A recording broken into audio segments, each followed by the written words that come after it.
In this exercise, we're going to learn how to build some end range strength of our shoulder blades. So the movement we're going to work on is retraction, which is the ability to pull your shoulder blades back and squeeze them together.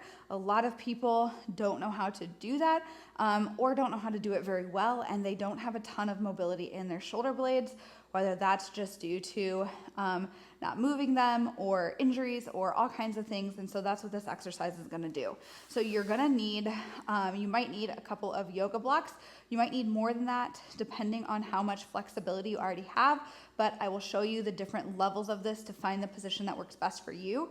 But the goal of this exercise is to really build some strength in your end range to start to make sure that if you have lots of flexibility, you can then begin to capture it into your usable active strength, or what we call mobility. So you're gonna go on your stomach, and we're gonna put the yoga blocks so that your fists are right under your shoulders and your elbows are up high, and then we're gonna pull those shoulder blades back together. I have a hat on, so my face can't go on the ground, but ultimately you want your face kind of on the ground. If you don't want it full on the ground, you can put a towel on your forehead instead, rolled up. But let's go ahead and get into position here. So yoga blocks right under your shoulders, right at your sides, as close as possible. Head down so your neck is long. Shoulder blades squeezed together. Now this is a progressed position. The easier position would be here, where we're squeezing the shoulder blades back like this. This elevates the shoulders a little bit more and gets you into a more challenged position.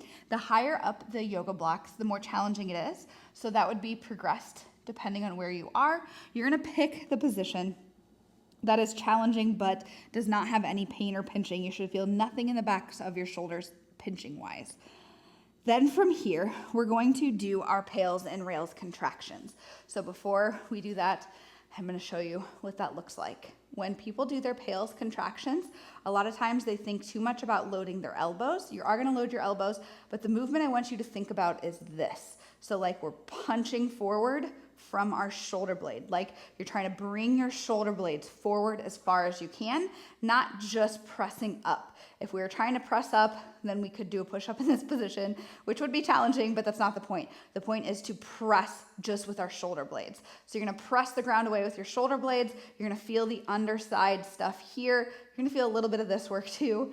We're gonna ramp up that intensity to the desired amount. Then rails is going to be the opposite. So you relax the PAILs contraction, and then rails is going to be thinking about trying to squeeze deeper and get those shoulder blades to squeeze and touch a little bit more. So back into the position.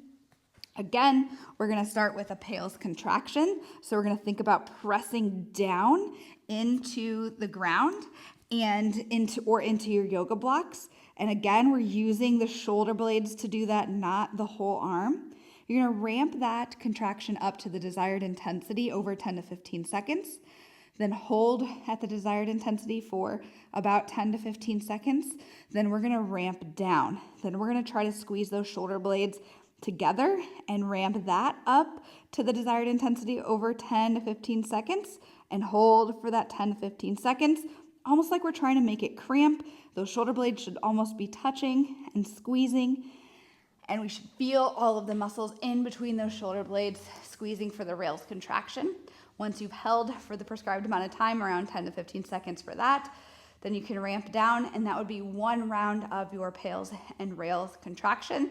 Depending on your training that day, that might be the only one, or you might have others, but that would be the PAILs rails that you're gonna do to start to build some flexibility and stability, or just your general mobility of your shoulder blades in retraction. So over time, you should feel like you have a lot more control and awareness there, and that should carry over a lot into all the other things that you do.